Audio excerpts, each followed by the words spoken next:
हरे रामाय कृष्णाय नमो नमः।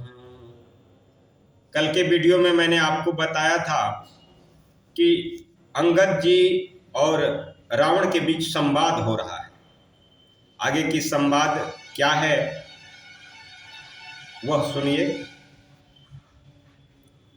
अंगद जी से और रावण के बीच संवाद जो शुरू हुआ था, अंगद जी ने भगवान के चरित्रों की व्याख्या की। कहा कि परमात्मा रघुपति बड़े उदार हैं, जो उनके पास जाता है उसको क्षमा कर देते हैं। अपराधी अपराध करके भी भगवान के शरण में चला जाए तो उसको क्षमा कर देंगे। तुम दांतों में तिनका दबाओ, गले में कुल्हाड़ी लटकाओ, बंधु बांधवों के साथ जाकर सीता माता जी को साथ लेके जाओ, उनके चरणों में गिन के दीन सहित विनती करो, भगवान तुमको क्षमा कर देंगे, तुम्हारे अपराध को क्षमा कर देंगे। रावण यह बात सुनकर बड़ा क्रोधित हो गया। कहा कि सही में तुम्हारी जाति यानी बंदर की जाति अपने मालिक का बड़ा स्वामी भक्त होता है, अपनी इज्जत प्रतिष्ठा को दांव पे लगा करके और मालिक के यश के लिए नाच गान करता है और नाच गान करके मालिक का भरण पोषण करता है। तो तुम्हारी बुद्धि जो है बंदर की बुद्धि है, तो तुम अपने मालिक के विषय में ही बात बोलोगे। तुम नहीं जानते हो मुझे। रावण ने जब ऐसा कहा तो अंगद जी ने कहा कि शायद तुम राम जी को नहीं जानते हो। अरे वो भक्त वत्सल हैं, दीनानाथ हैं, जगतपति हैं, नारायण हैं, तुम नहीं जानते हो।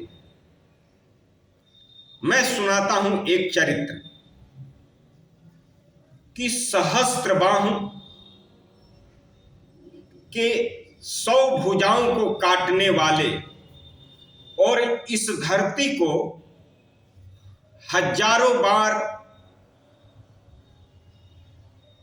राजाओं से विहीन करने वाले जो परशुराम जी थे, जिनकी बल की कोई तुलना नहीं थी, वायु वेग से चलने वाले परशुराम, जिसने क्षत्रिय राजाओं को काट काट करके और ब्राह्मणों को यह पृथ्वी दान में दी, जब वो राम जी के सामने हमारे पड़े ना तो उनका भी बुद्धि चकरा गया। ऐसे राम जी हैं। कहा कि जासु नाम परशु सागर खारा, अबूढ़े नृप अगिनित बहुबारा, तासु गर्भ जेहि देखत भागा, सोनर क्यों 10 शीस अभागा। कहा कि ये अभागे 10 शीस वाले राक्षस, तुम उनको, उन राम जी को मनुष्य समझते हो। कहा क्या मूर्ख, क्या रामचंद्र जी मनुष्य हैं? क्या कामदेव धनुषधारी हैं? क्या गंगा जी नदी है? कामधेनु गाय क्या पशु है? कल्प वृक्ष क्या वृक्ष है? तुमको इतना ज्ञान नहीं। और अमृत क्या कोई रस है? गरुण जी क्या पक्षी हैं? शेष जी क्या सर्प हैं? और चिंतामणि क्या पत्थर है? अब वैकुंठ भी क्या लोक है? अरे भाई, राम जी अखंड भक्ति क्या हल्की भक्ति है? क्या लाभ वाली चीज है? कहा कि राम मनुज कस रे 60 बंगा, धनवी काम नदी पुनी गंगा, पशु सुर सेनु कल्प तरु रुखा, अन्न दान अरु रस पीयूषा, वै तेनई खग असि सहशासन, चिंता मणि पुनि उपल दशानन, असुन मंदमति लोक बैकुंठा, लाभ की रघुपति भगति कुंठा। राम जी को नहीं जानते हो तुम। सेन सहित तव मान मथी। अब बन उजारी पुर जारी, कसरे सठ हनुमान कपी। गयऊ जो तव सुतमा। कहा कि पूरी सेना को तुम्हारे मारा, तुम्हारे वन को उजाड़ दिया, तुम्हारे महल को पूरा पुर समेत जला दिया। क्या तुम उसको हनुमान मानते हो? तुमको ज्ञान नहीं है। रावण को जब ऐसी ज्ञान शिक्षा दी तो रावण बहुत सोचने लगा और सोचते सोचते कहा कि कपि, तुम्हारी भाषा कुछ अजीब है, तुम मुझे नहीं जानते हो। कुंभकर्ण असबंधु मम, सुत प्रसिद्ध सकरारी। अमूर पराक्रम नहीं सुनहि, जितेऊ चराचर झारी। रावण ने कहा, रे मूर्ख बंदर, तुम मेरे विषय में नहीं जानते हो। कुंभकर्ण ऐसा मेरा भाई है। इंद्रजीत, शत्रु का जीतने वाला इंद्रजीत, सुप्रसिद्ध मेघनाथ मेरा पुत्र है। और मेरा पराक्रम तूने सुना नहीं, मैंने संपूर्ण जड़ चेतन जगत को जीत लिया है। ऐसा जब कहा तो अंगद जी ने कहा, सुना है, मैंने तुम्हारी बातों को भी सुना है और तुम्हारी सहज सुकृति भी देखी है। कहा कि मैं तो जानता हूं कि तुम रावण हो। अच्छा ये बताओ कि तुम कौन रावण हो, कौन से रावण हो, यह हमको समझा दो। कहा कि सुर कवन रावण सरिसा, स्वकर काटी जही कीस।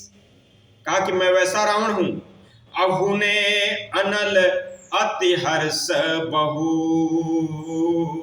बारी साखी गौरी। कहा कि मैं वैसा रावण हूं कि मेरे जैसा कोई सूरवीर नहीं है, जिसने अपने ही हाथों से सिर काट करके अत्यंत हर्ष के साथ बहुत बार अग्नि में होम किया है। इसके साक्षी स्वयं तिरुपति महादेव इसके साक्षी हैं, पूछ लो। और अपने मस्तक को जब मैंने काट के बार बार चढ़ाया तो अपने लीलार पे लिखी हुई रेखाओं को पढ़ा। कहा जरत बिलोकम, अरे जब ही कपाला, अविधि के लिखे अंक निज भाला। मैंने जब अपने सर को काट करके भगवान शिव को आहुत किया तो मैंने देखा अपने सर पे कि लिखा हुआ है। क्या लिखा है? अतनर के कर आपन बध बाची, हसेहु जानी विधि गिराय सांची। सौमन समझे त्रास नहीं मोरे, लिखा बिरंची जरठ मति भोरे। कहा मैंने ऐसा देखा, लेकिन मुझे क्रोध नहीं हुआ कि ब्रह्मा ने मेरे लीलाट में ऐसा लिख दिया कि तुम किसी नर के हाथ मारे जाओगे। इसको देख के मुझे क्रोध नहीं आया, क्योंकि मैं जानता हूं कि ब्रह्मा तो बेचारा बूढ़ा हो गया है और उसके चलते उसकी लेखनी में कुछ आगे पीछे आ गई होगी, इसलिए ब्रह्मा ने ऐसा लिख दिया होगा। और कहा कि मेरे सामने कोई दूसरा वीर नहीं है, आन वीर बल सठ मम आगे, अब पुण्य पुण्य कहसी लाज पति त्यागी। अरे मूर्ख, तू लज्जा मर्यादा छोड़कर मेरे आगे दूसरे की वीरता की बिराई कर रहा है। मुझसे महान बलवान कौन है? अंगद जी ने कहा, वाह, इसी को मूर्ख कहा जाता है।